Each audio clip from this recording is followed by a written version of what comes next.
Shalom. Has anyone ever wondered or asked the question, what truly upsets the Lord? Does he get angry? Does he get sad? Well, the answer, yes, to both. But what is it? What is it that is so disturbing to the Lord that it would move him to anger and wrath, or to grief and sadness? And that's because of unbelief, especially by those who take the Lord's name in vain, saying they believe, but truly don't. They don't truly put their faith into the Lord. There was a passage out of the New Testament that Yeshua said, "These people honor me with their lips, but their heart is far from me." That's true in a lot of cases. See, here's the funny thing. In the Gospels,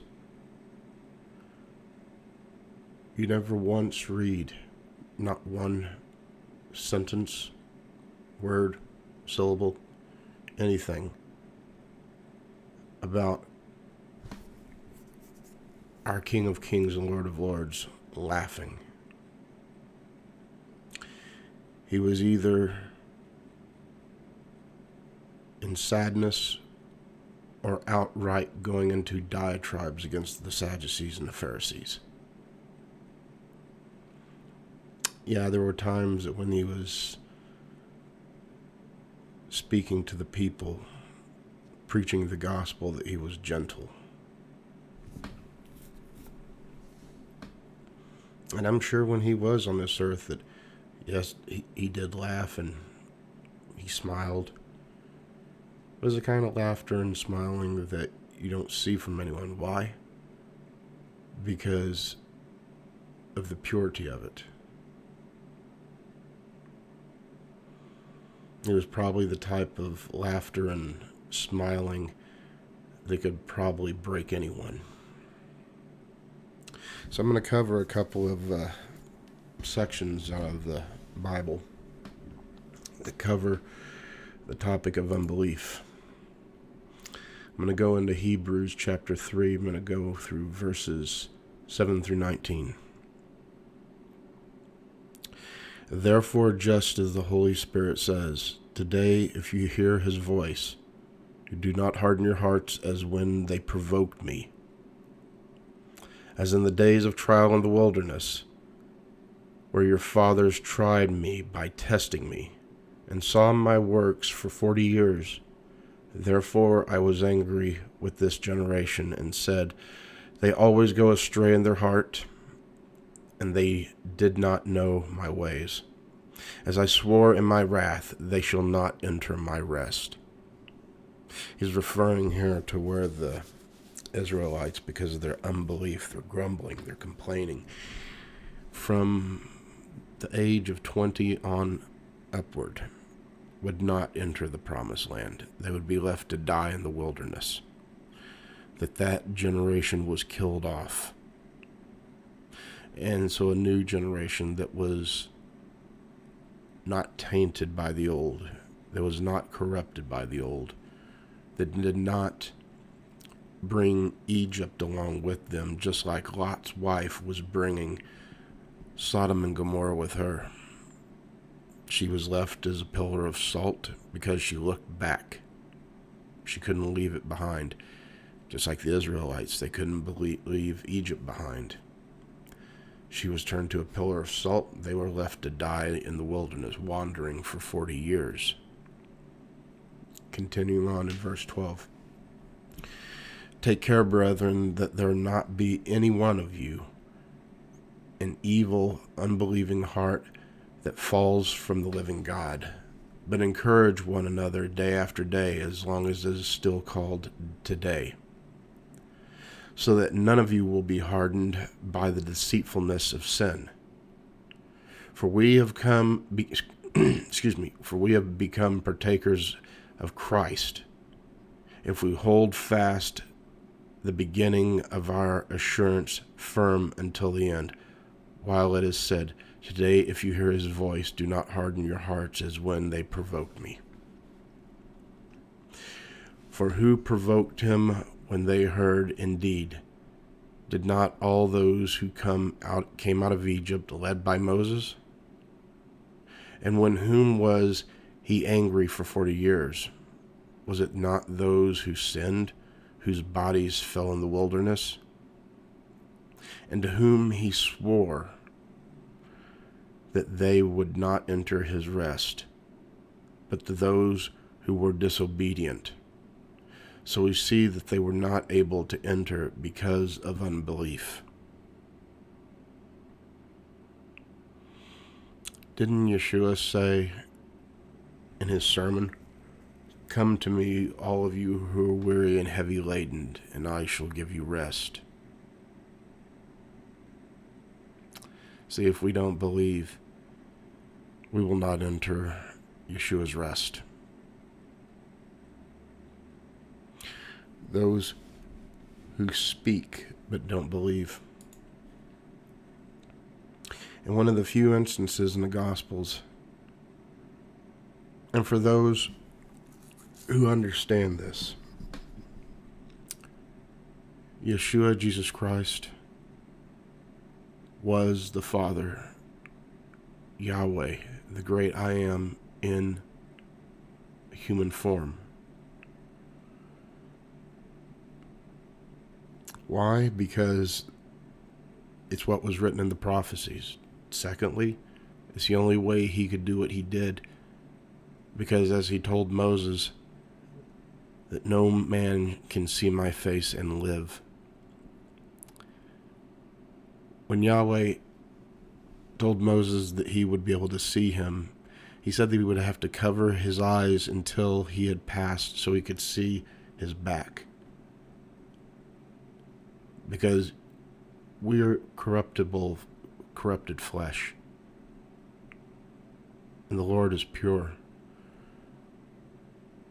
Corruptible flesh cannot see purity and survive. The radiance of the purity would kill any one of us instantaneously. Because that's why when we die, we take off these corrupted flesh bodies and put on the incorruptible. Now going into John chapter 11.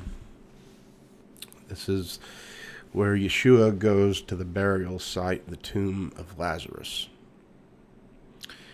Now when Yeshua had not yet come into the village, but was still in the place where Martha met him, then the Jews who were with her in the house and consoling her, when they saw that Mary had gotten up quickly and went out, they followed her, supposing that she was going to the tomb to weep there. Therefore, when Mary came where Yeshua was, she said to him, she saw him and fell at his feet, saying to him, "Lord, if you had been here, my brother would not have died." When Yeshua therefore saw her weeping, and the Jews that had come with her also weeping, he was deeply moved in spirit and was troubled, and said, "Where have you laid him?" They said to him, "Lord, come and see." Yeshua wept. So the Jews were saying, "See how he loved him." But some of them said, "Could not this man who opened the eyes of the blind man have kept this man also from dying?" So Yeshua again began being deeply moved within, came to the tomb.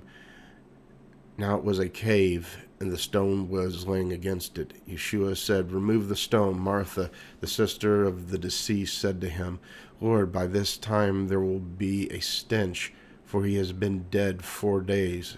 Yeshua said to her, "Did I not say to you that if you believe, you would see the glory of God. So they removed the stone. Then Yeshua raised his eyes and said, Father, thank you that you have heard me. I know that you always hear me, but because of the people standing around, I said it, so that they may believe that you sent me. When he had said these things, he cried out in a loud voice, Lazarus, come forth. The man who had died came forth, bound hand and foot with wrappings, and his face was wrapped around with a cloth. Yeshua said to them, Unbind him and let him go. See, reading over this passage, people know that Yeshua loved Lazarus very much, but he wasn't weeping because of Lazarus' death. He was weeping because of the unbelief of those around him, for they did not believe in him and did not believe who he actually was. That was the point of his grief.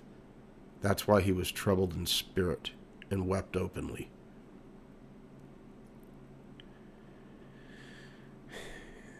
And everyone who proclaims the name of the Son of God but does not believe, the Lord weeps. See, in this case, yes, Yeshua could have prevented Lazarus from dying, but simple fact is, Lazarus was allowed to die so that the people would believe. It's funny that one time I heard this being said, yet you see and you still do not believe. Those who do not see and believe will be the ones who have the hardest time.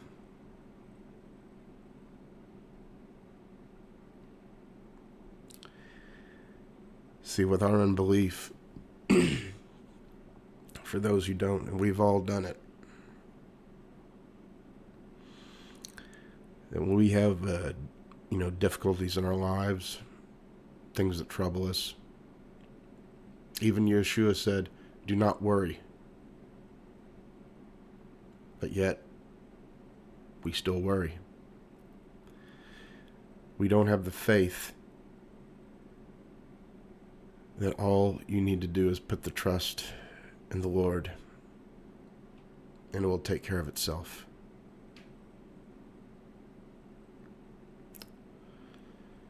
So I just wanted to leave this thought with everybody. Hopefully it helps to generate some thought in you to sit and make you think.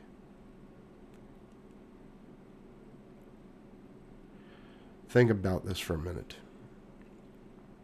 Of how hard you work at doing something, and you hope desperately that somebody will believe you and take you seriously, and everywhere you turn, you look left, you look right, and no one does. It happens maybe a handful of times that someone does believe in you with what you do. But for the vast majority, no, they laugh, they scoff, they make jokes. They don't take you seriously.